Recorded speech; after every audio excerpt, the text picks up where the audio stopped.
Ladies and gentlemen, hey, hi, how you doing? Welcome back to the channel. Thank you so much for stopping by. It, of course, has not been a particularly smooth couple of weeks for Black Ops 6 Warzone. Really, ever since the Warzone integration happened for Black Ops 6, the game's been in a decently rough state, with a bunch of issues plaguing gameplay, just overshadowing anything positive the game actually changed with the integration itself. But earlier on this week, we actually saw one of the more significant updates to Black Ops 6 Warzone so far. It is a complete game changer and something that is definitely some great news and hopefully the first of many steps in the right direction. So of course, yesterday we ended up posting about the new update patch notes. We actually had a surprise title update drop, which was kind of out of the blue, the 1.64 update. And of course, in the patch notes that we covered in the full video yesterday, they made a ton of weapon changes. Now, this was a really weird update because the update actually rolled out, or it was downloadable for everyone, but then it was way delayed on the patch notes actually releasing. And then after the patch notes dropped, it took even longer for the update to actually apply to gameplay, so you could actually notice these changes in game. So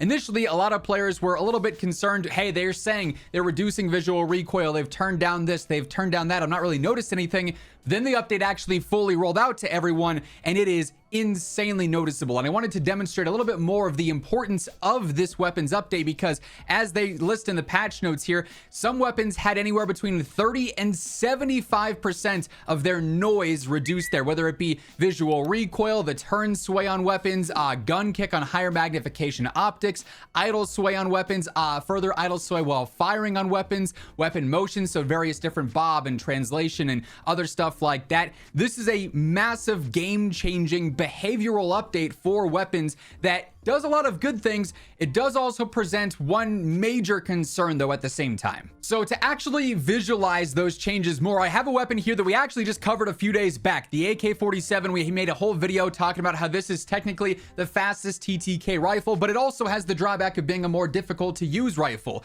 But now, post-update, this is one of the weapons that actually benefits the most from these changes, because if you go back and you watch that gameplay of the AK-47 in live match, it's not the most difficult weapon to use.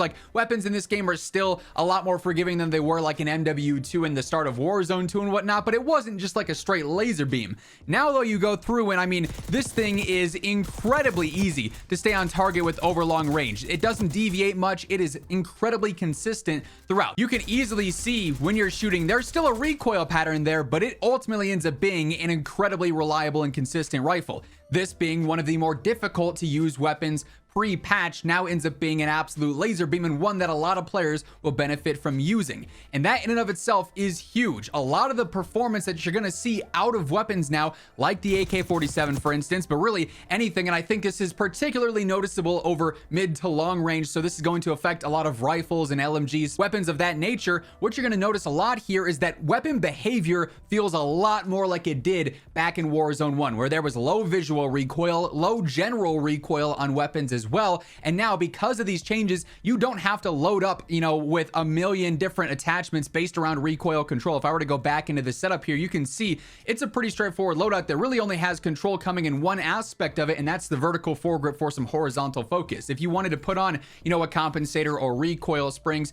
you can make it even more accurate, but that might not be necessary in a lot of situations. There might be a few one-off weapons that you're like, man, I feel like I could maybe be a bit more accurate, or if I could land, a couple more shots, this thing would really fry right now. And you can absolutely adjust setups there as needed. But for the most part, a lot of weapons in this game, XM4, AIMs, Krigs, so on and so forth, even LMGs like the XMG, for instance, a lot of these mid to long range weapons, they're gonna be able to be optimized even further now, because you don't have to go and always go and attack control with your muzzle and your underbarrel and recoil springs and a stock sometimes, or a rear grip or whatever, right? You don't really have to focus on stuff like that. You can solely go in and say, okay, it's going to be easy to use now. There's not going to be a bunch of noise. I'm going to be set. I can focus on upping the velocity, and that then turns it into feeling even more like Warzone 1 weapons, where it was low recoil, 1,000+ velo on rifles and everything for the mid to long range. So that meta in and of itself benefits a ton. Now, close range does benefit a lot as well. For what it's worth, like, those weapons naturally are going to be easier to use as well, which is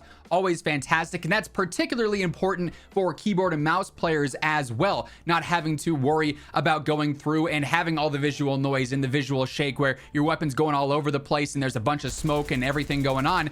That's going to hurt when you don't have aim assist even more. It was already frustrating for players as is, just not being able to focus on a target clearly, but keyboard and mouse definitely noticed a very, very distinct disadvantage there.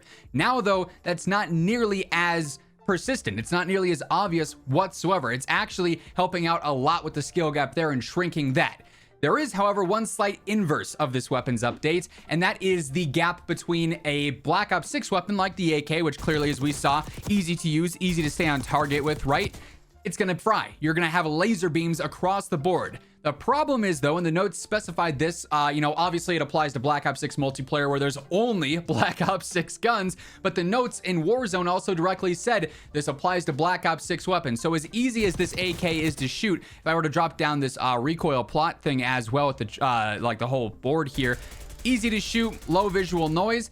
It's not necessarily the same situation where I pull out an MW3 or an MW2 gun. The M4, notably an easy weapon to use, still does suffer from quite a few things that the Black Ops 6 weapons now don't. You can see there's still a lot of smoke there, and the gunsmith and the firing range here does kind of amplify it some, but there's still a decent amount of bounce and a decent amount of muzzle flash and smoke and just noise. Also a pretty rough recoil pattern, all things considered. That moves a lot vertically there, but this is something that is going to be more noticeable now when you are using old guns versus new guns. And I mean, it's really to no one's surprise that MW2 and MW3 weapons are not on par with Black Ops 6 guns. They want you to buy the new Black Ops 6 bundles and the blueprints and the black cell and all this, and of course buy multiplayer even to level up your guns faster or have more access there. All of Warzone is really trying to incentivize the premium title, so it's not a huge surprise that Black Ops 6 guns are better, but now the gap of them being better versus MW2 and MW3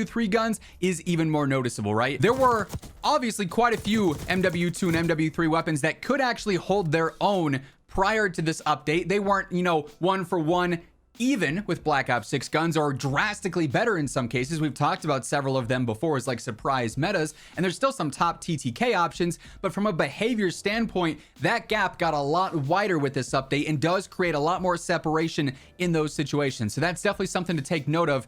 Black Ops 6 guns now are going to be more beneficial to use than ever before, despite the fact that yes, there still are some competitive MW2 and MW3 guns. How they're going to feel and perform in game is going to be noticeably different, and Black Ops 6 guns absolutely will melt you even more. That's not the only thing that did actually change in a pretty distinct way with this update yesterday. A friend over on Twitter who we've talked about a lot recently because he's been going through and testing a lot of the issues with Hit-Reg and servers and proving that it's a huge desync issue, did actually post and test saying, hey, client-side blood effects appear to have been disabled in today's update. So this has obviously been a big issue, for the last couple of weeks with any weapons that you're using, BO6, MW2, MW3, where you appear to be shooting a player and landing shots on target. However, there's a blood splatter that takes effect. You visually see it. You can actually tell that you hit the player, but you don't deal damage. You don't get an actual hit marker. It's like it was a fake bullet, right? So that was a huge issue. We've talked about this a ton with it being proven by friends testing here that it is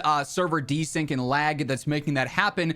And you can now see that when he goes through and actually forces input delay into his gameplay, while yes, he's clearly hitting this opponent, there is no client-side blood splatter anymore. It's only server-side blood splatter that you see when the bullet finally registers on that opponent. So you're not going to be baited into thinking that you on your side landed a shot that you might not. Now, this is not a fix for the lag and for the server issues, right? This is just a fix for the misinformation that client-side updates were giving players in the case of those fake blood splatters, right? But obviously, as good as this update was for Black Ops 6 weapons and performance and behavior there, making weapons universally a lot easier for, more average and even above average players to use, that you're going to have a lot more variety and consistency in gunfights in terms of how your weapons feel. It obviously did not address other things that are equally, if not even more important, that being the servers, that being the anti-cheat, things of that nature. So Band-Aid updates have been applied to some of these other issues affecting weapons, but still your gunfights are not going to feel as consistent as they should, particularly in Warzone, because we've yet to see these other significant updates for servers especially, but then also anti-cheat as well is something you got to mention, like right in, hand in hand with that topic as well. But a step in the right direction nonetheless, and this is a drastic change for gunfights and engagements here in Warzone. Hopefully they continue with these positive updates and it's not, hey, next update, we got some cool things, but it also breaks 14 others, and now the game is unplayable again. Of course, as we do see new updates, as new changes do drop, I'll be keeping you guys in the know for everything going on, so feel free to hit that subscribe button, turn on those post notifications, and if you enjoyed this video, a like would be seriously appreciated as well. But once again, thank you so much for tuning in, and until next time, take it easy, have an awesome rest of your day, and I'll catch you later. Peace out.